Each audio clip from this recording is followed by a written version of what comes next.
Thanks for clicking on the video, and here on Nerdmimic we are presenting Immortals. This is an older game, came out in August of 2023, so nearly 2 years ago. It was published by Electronic Arts and was touted as a fantasy shooter, which it definitely is.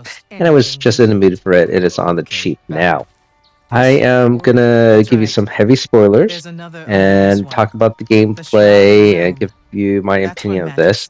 Right now, we're seeing a cutscene at the beginning. It's about 4 minutes long. It tells a little bit about the backstory about the magic in this world. And we'll see a cutscene involving a battle with my character and a dragon type creature. And then we'll see the end game sequence, which I reached.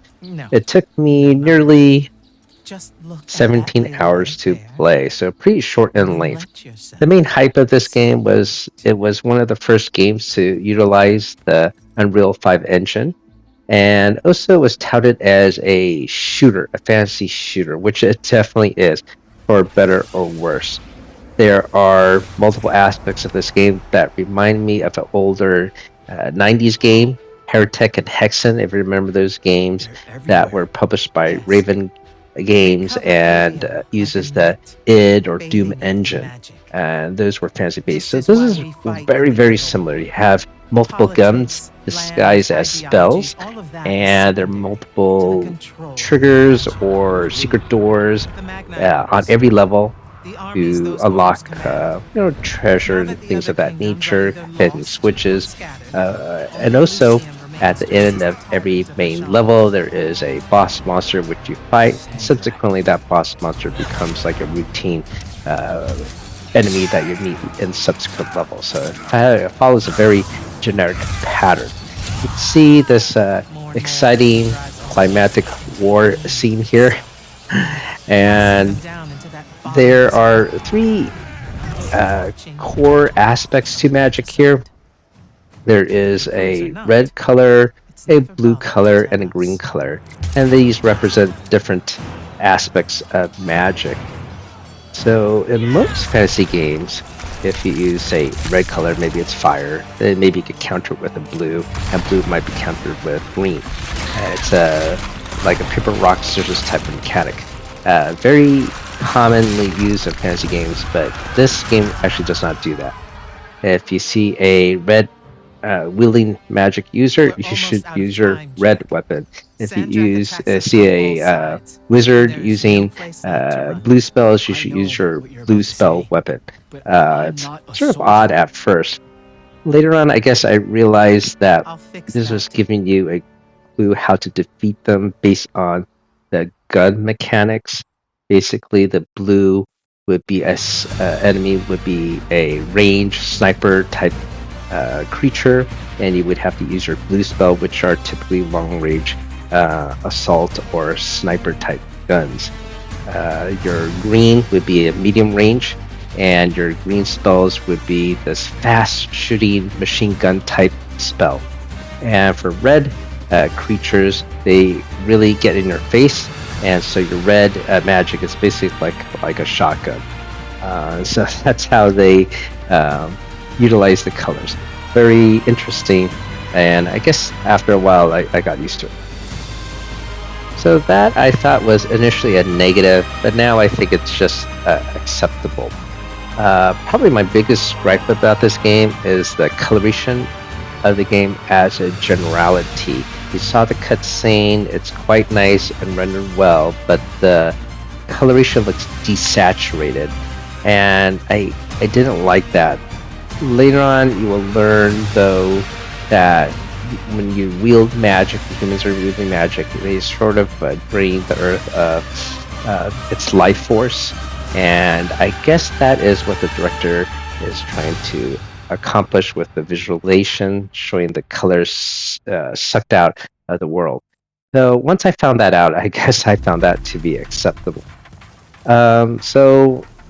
No real huge negatives. The only other one I would say is there are some hiccups in the game.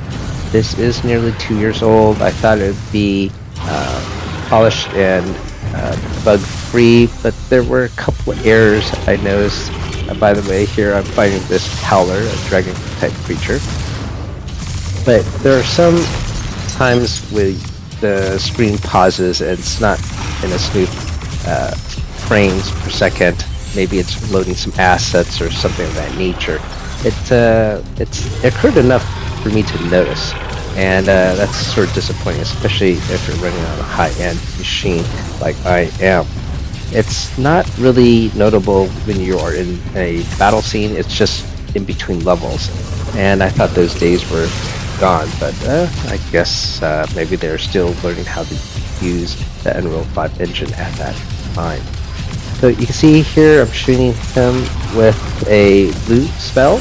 You can see it's more like an assault rifle, and I'm trying to get him at range. I do have also use a dash as well as a shield I'm going to throw up here. It's all in good fun. I will also cast this green spell that can slow down enemies, and eventually I will of course take out this dragon type creature. Now because he's close up, I'm going to switch to my red spell and do shotgun close combat melee type damage. Then I'm at mid-range, switching to my machine gun type spell. So very gun oriented. In fact, within the game, they actually do refer as their equipment on their arms, sometimes as guns. And I guess that would be another pitfall I don't like about this game, is the dialogue is essentially very modern day. They, for example, refer to entering an area as a combat drop. They talk about sit reps. They talk about other modern vocabulary people use for operations nowadays. And I think it's a little bit jarring. So I can accept the colorations of the spells. I can accept the desaturated look of the world. But really, the dialogue really bugs me for some reason. I guess they are keeping it true to their word that this is a Call of Duty fantasy style game, but it's something I just find too jarring for my taste. Now we are seeing the endgame sequence with final boss monster. So what are the positives? Well, the gunplay or spell play is nice. There are a variety of creature types. You will have to switch between your spells. You cannot simply use one gun and fit all cases. It simply will not work. For example, if someone has a blue spell up, you can use a red or green spells, and you may never take down their shield. It is nice that they have all this variety. It keeps you on your toes and keeps the gameplay fresh. Of course, it is very linear. They do give you a sense that it might be open world. You can travel between weights and revisit old levels, and because you acquire new powers, unlock extras. But you know, those are just little things to extend the life of the game, but not necessary to do. Despite the small hiccups in the smoothness of the game, overall it is well polished with great voice acting, and the cutscenes are plentiful and really lend to the story of the game, which I would say is also a strong aspect of the story. Basically, as I mentioned, magic is being used by humans and sort of is killing the world, but there are also these demons that live on underground, and they actually have a purpose to draw magic back into the earth. However, because the humans kill these demons, they cannot do their duty, and so that is why the world is getting poisoned. So, and there's more to it, the lore. So the lore of the game is quite intriguing, and certainly if you find it for $20, I think it's worth your time and energy to go through this arcade action shooter. It gives you incentive to explore the levels with all the secrets, and the treasure chest that you find with all the gold pieces is necessary to utilize to level up the weaponry. And overall, I would give this game a thumbs up rating. Here in the final boss battle, you can see the enemy casting all 3 different color spells and cycling randomly through them. So I have to switch my weaponry to match the same color. If you don't do so, you won't be able to take on his various shields. And over time, I will whittle his health down and take him out. I should also mention that white beam that you saw, that is my ultimate ability, and does massive damage no matter what color or spell or shield person is holding. To heal up, you have these yellow health crystals you crack open, and to obtain more mana, they have these multicolor cubes that you can unlock more mana energy. You just saw the final boss use his ultimate spell, this circular sphere that blows energy in all directions. And now you can see I have a companion to help me out in the final battle. You have your own ultimate ability as well. You saw me use it briefly. This white glowing energy that comes from both arms that can do damage to all 3 core magics. So that becomes quite helpful in this final boss battle. That's enough rambling on my part. What follows next is going to be the second and final half of the final boss battle.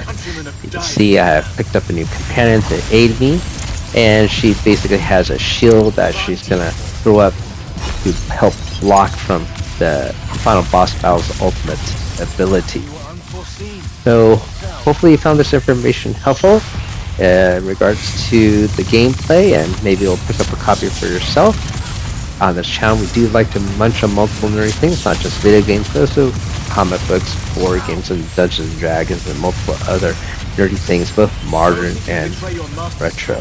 Thanks for watching, everyone, and if you found this information helpful, please consider that like to subscribe. It's free to you, helps us out on the channel. Enjoy the rest of the gameplay.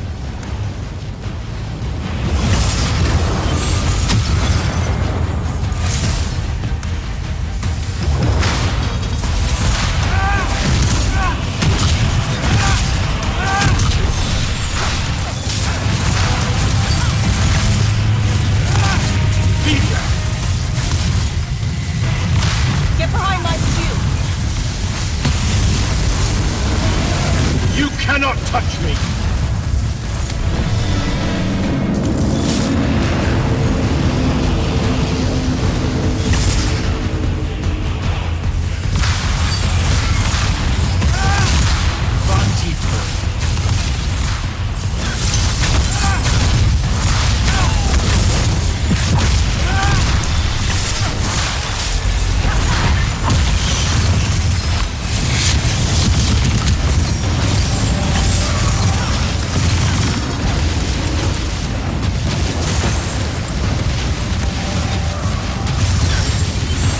That's a miss.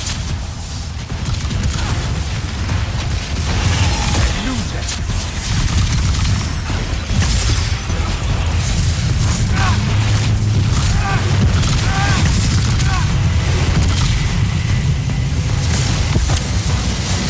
You disgust me, malevolent Get spirit. behind me. I will erase your names from all memory.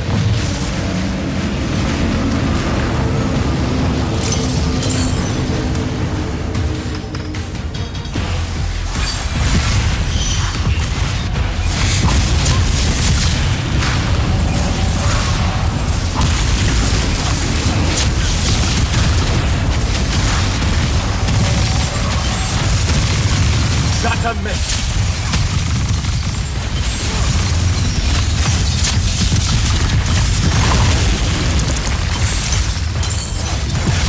Vision.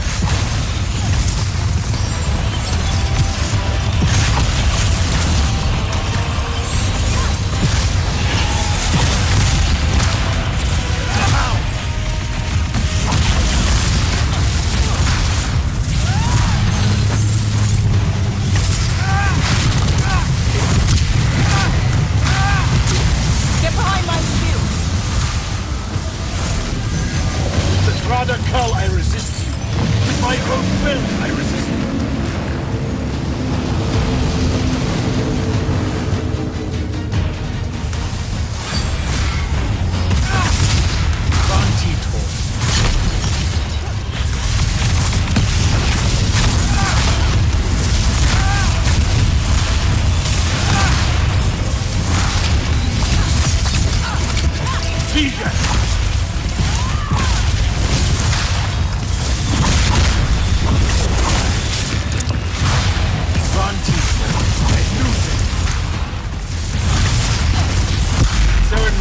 Oathbreakers and harpies. I should have leveled it. Durkin knew that joining me was the only answer. You dishonor her name and her station. You dishonor the Immortals. You would have revenge rather than paradise? The Pentasod has you under its hold, boy. Resist it. Get behind my shield!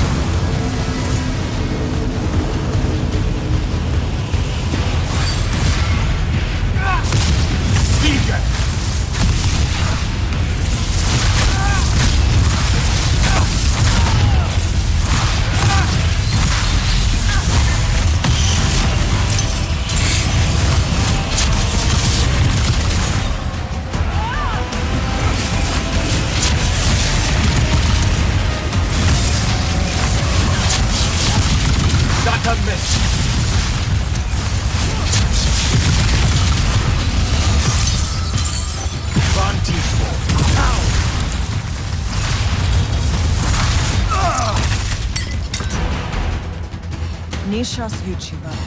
Sichi.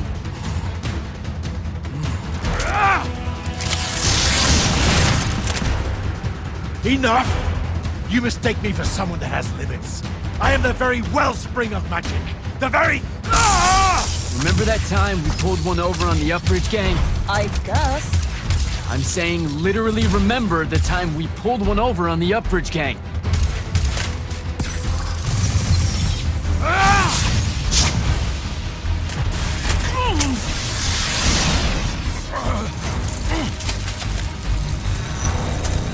Enough! No! It's finally time to end your suffering. What?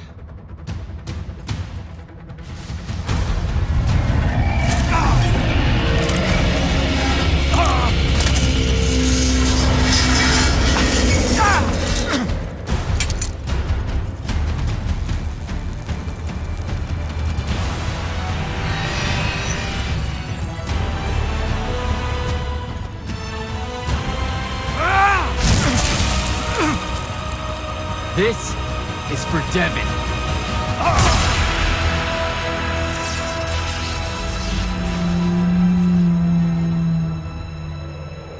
And for Luna. Oh, and the Palathon. And Saren. And fuck, man. Oh. Don't forget the Maladar. Right. And for the Maladar. No, dummy. Literally, don't forget the Maladar. It'll work.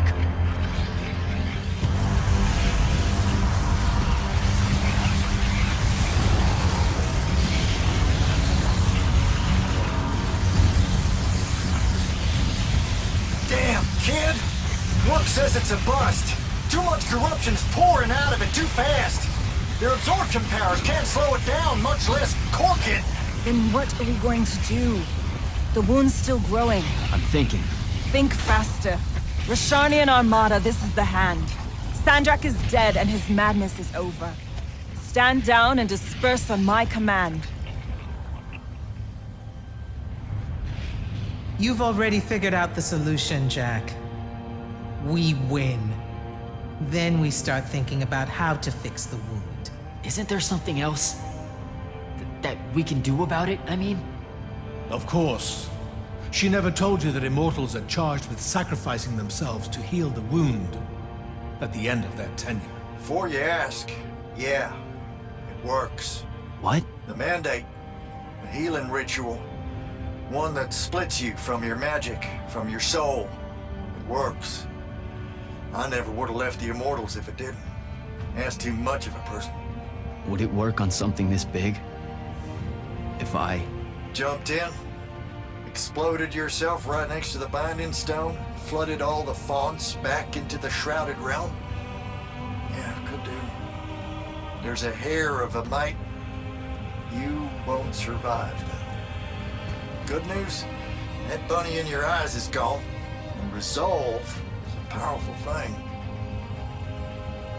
You're the worst possible person to actually understand goodbyes. I'll tell her.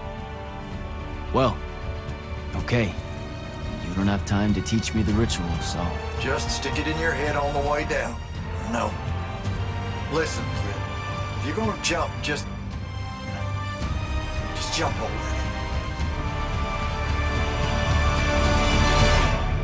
Jack? It'll be okay, Luna. Jack!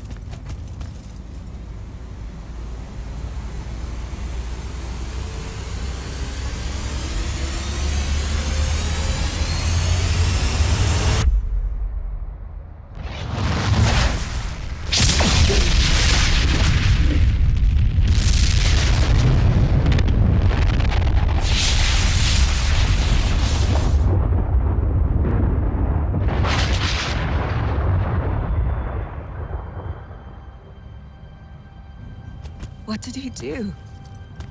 He fixed it. Never doubted him for a second.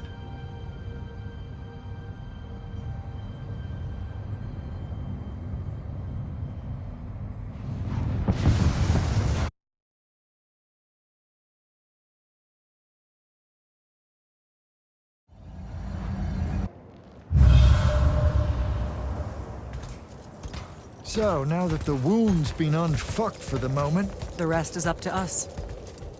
Magni orders are gonna have to rewrite their entire magical playbooks and include the Alluri in them.